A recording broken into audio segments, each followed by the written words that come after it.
Welcome, friends of the Greasy Shop Rag. Today we're going to take a look at a Husqvarna 572 XPG chainsaw.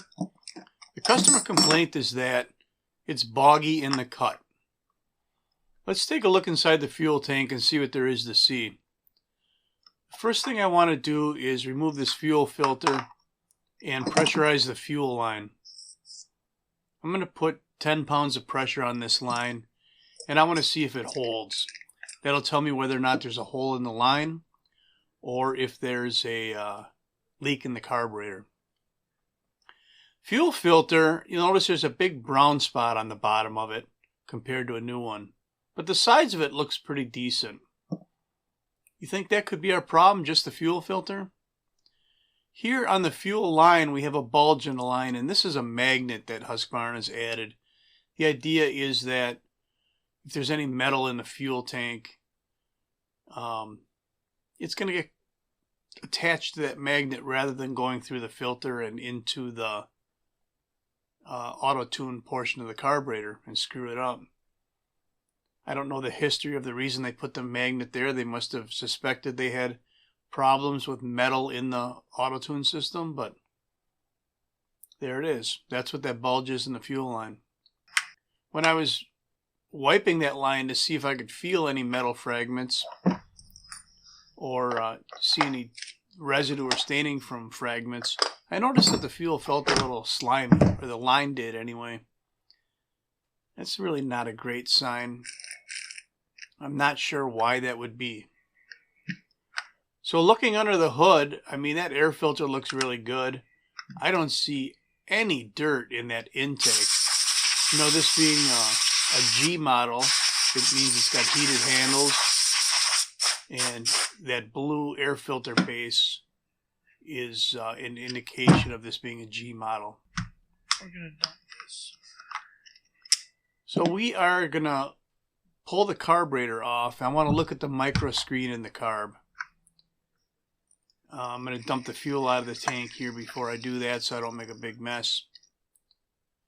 If the micro screen in the carburetor is plugged up or has any kind of film or slime on it, that would certainly explain a bog in the cut.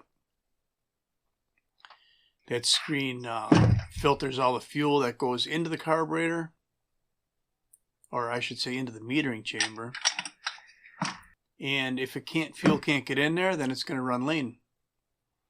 But before I dig into all that, I always like to look into the cylinder. You know, if the cylinder is scored and there's a piston ring getting jammed in the grooves and you're losing compression, well, that would also explain a bog in the cut. But pulling the plug out, that looked normal. Looking in the cylinder, it was all clean and shiny. So we don't have a problem there either. We got that plug torqued back down to spec. And now we're going to pull the carburetor off of here. So there's a couple of screws that come in from the back side. They're T20. Or in this case, they're T20. And we'll loosen them up. And as I pull them out of here, I think they might have had some schmutz on them or something, because I'm going to clean them off.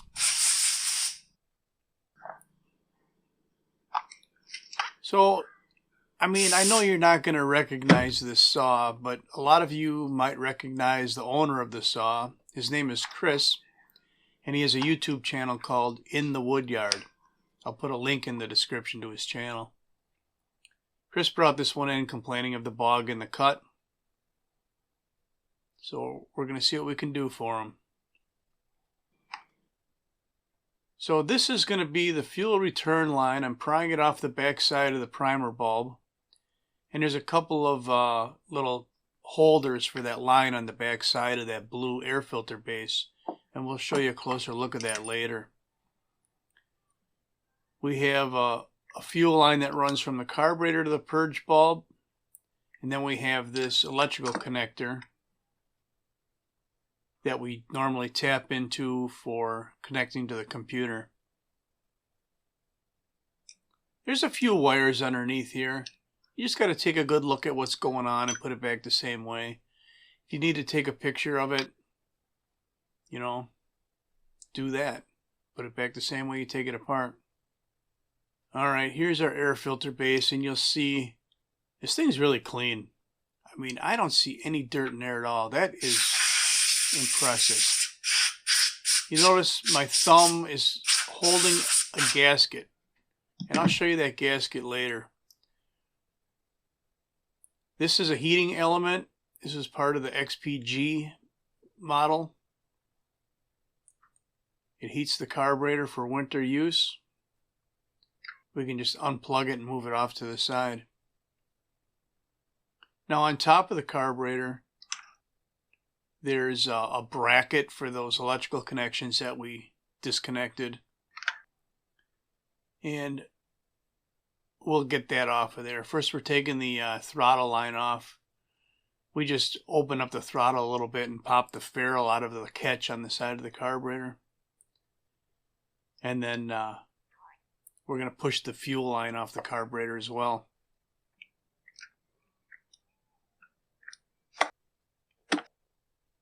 There we go. Alright, we almost have it out of there. Couple of screws for this bracket. I'm going to remove these now. You know, normally you have 4 screws that hold down the plate on the metering diaphragm side of the carburetor. Well, 2 of these screws are also holding down this electrical connector bracket. And if we pull those 2 screws out, the bracket can come off, and then this, this other piece, I think that can come off and move out of the way. Then we have our white electrical connector for our auto tune. We can unplug that, and we have harvested 1 auto tune carburetor. So let's open this thing up and take a look. I'm really expecting to see a plugged micro screen in this carb. Oh, maybe a year or so ago, Chris brought me a different 572 that had the same complaint, and inside of it we found a very strangely corroded micro screen. A lot of white chalky powder in there. As far as I know, he's using the same fuel, and now we're not seeing that same problem. In fact, this micro screen looks really good. I'm just kind of blowing the fuel out of the way so I can closely look at the screen. It looks good. I mean, that is not the reason this thing's bogging. As long as I have this carburetor off, I'm going to pull the last 2 screws for the metering chamber plate. And we're going to take a look at that metering diaphragm and see if it's stiff. And it's not. I really didn't expect it to be. This is a newer saw. Metering lever height, you know, unofficially looks right. So we didn't find anything. The problem does not appear to be the micro screen of the carb or the cylinder being scored.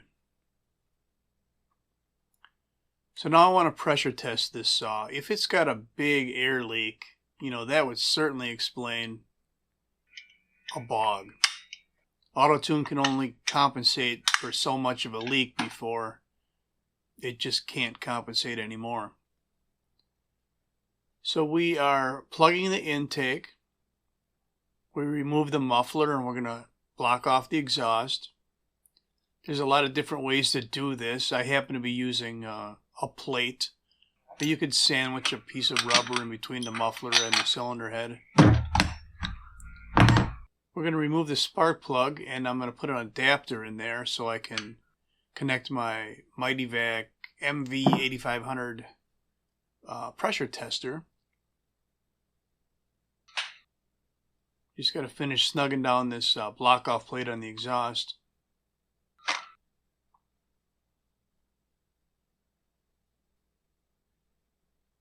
Alright, We need an adapter to go in the spark plug hole.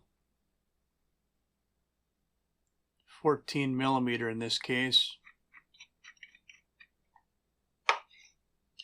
And then we're going to need the correct end for my pump to connect to that adapter. And in this case, it's just it just pushes on there. That's it. I want to put 7 pounds of pressure in this crankcase, and I want to see it hold 7 pounds. I'd like to see it not drop from 7 pounds. Technically, if it drops to 6 pounds in less than a minute, that's a fail. After I've confirmed that we don't have any problem with the pressure test, then I'm going to pull vacuum on the crankcase, and in this case, it's going to hold. If it doesn't hold, you probably got a crank seal out. Yeah, we're good. You know, we start with the piston at the bottom of the stroke.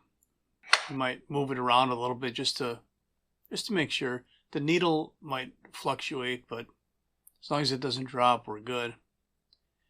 The wiggly finger there, that's the what the heck's going on here finger. I'm thinking about why this saw isn't running the way it should. And I'm wondering if it can just be that fuel filter. Well, we still haven't connected this thing to the Husqvarna service hub and our computer and checked for error codes. So I'm going to do that now. We're not going to go through all the steps and screenshots of connecting it. I'm just going to tell you that it had no error codes, and the firmware was good. I checked the air gap on the ignition module.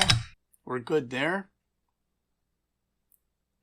So we've pretty much looked at all the obvious reasons why this thing might have a bog. I mean, certainly there could be a drag on the chain or the clutch or something there that's not letting it run right. That's really not the case though. So we're going to slap this thing back together and see if it runs. I'm not going to do a step-by-step on the assembly of this. You put it back together the way you took it apart, right? Here's that air filter base. Now we got a good shot of those little clamps that return line snap into. It's tucked away really nice in there. There's the gasket I had my thumb over so I didn't blow it out. And there was another gasket below that. We got a nice shot of what that looked like on that blue air filter base. So let's put some fuel back in here, and I'm going to put his fuel back in. I don't want to change anything. And we're going to see how it runs.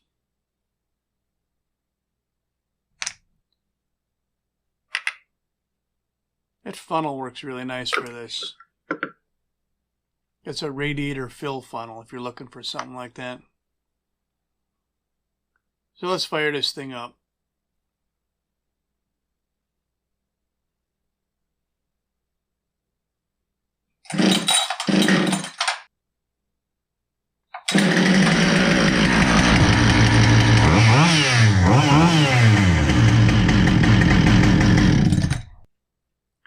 All right. It ran good on the bench, and I can tell you that I took it out and put it in a log, and it ran good there too.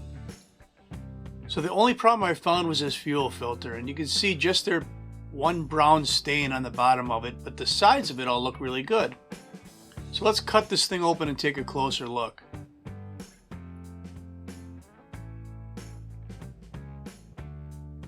All right, inside we're going to find that there's a metal weight, and it surrounds an inner filter cone. All right, you get that weight to drop out of there. And you can see that inner filter is in really rough shape compared to the outside. So that brown stain on the bottom is probably because the inner weight kind of blocks it from sucking along the sides, and it all draws from the bottom. All the dirt that came in from the bottom gets collected in the inner cone, There was actually a kind of a slime on here. So I guess let that be a lesson that if you see a brown stain on the bottom of your fuel filter of this style, you might have, it's probably time to replace that filter. So that's all I'm going to have for you on the Husqvarna 572 XPG chainsaw that bogged in the cut because it had a dirty fuel filter. Thanks for watching. Later.